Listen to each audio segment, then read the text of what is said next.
grew. Within a few months, Chips became a hit. Part of the new...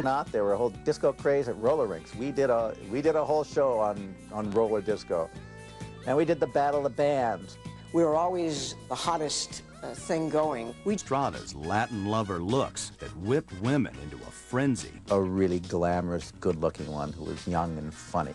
I've been told by many women that it was Erik's tight uniforms. Some people thought that we had to sew Erik into those uniforms, and we did not. They were tight, and they had some strategically placed zippers. Estrada became television's most celebrated beefcake. TV Guide writer Ted Johnson. He was the counterpart to Farrah Fawcett at the end of the 70s. Which allowed fans easy access to their idols. Actor Lou Wagner. When we would 30-year-old Estrada, on the other hand, became intoxicated by the show's success. Erik really enjoyed his fame.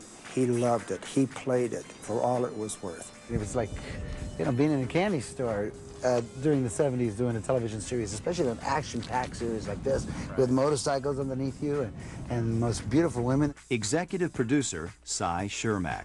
If Larry was the guy that women wanted to marry and settle down with, Erik was the guy they wanted to cheat on their husband with just one time to see if he was really as good as he thought he was. You know, do me and then get out of the house. And that was his attraction. Actor Robert Pine. You figure it out, a young guy, good-looking, Latin, single, and the hit of a TV show. This is the formula for a very enjoyable sex life.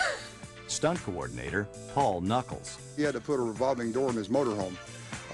Girls were coming in and out so fast, and he had a big whip antenna on top of it, and that whip antenna would just be flopping back and forth, and it's like, all right, he's going to come out there in a great mood. Erik came running down the 210 freeway once with his big teethy smile, and a naked girl on the back of the motorcycle with the red lights and siren going. And I mean, there were things like that that were, you know, crazy on a daily, if not weekly basis.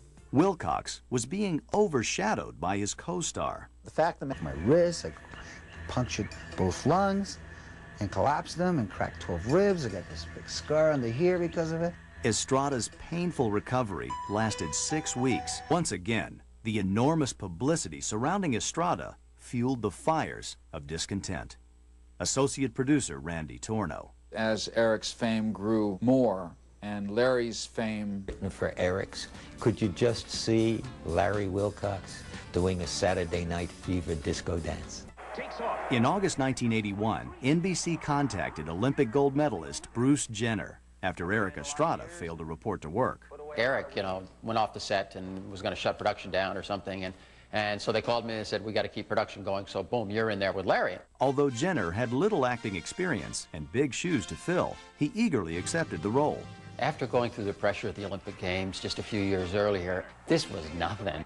Certainly with Chips, you know, we weren't doing Shakespeare. When Estrada returned to the set on October 5th, the tension was palpable. There was a little uneasiness at first, a little bit of resentment. I think a lot of the cast members were feeling a little bit like little guys, and Erik was getting some preferential treatment.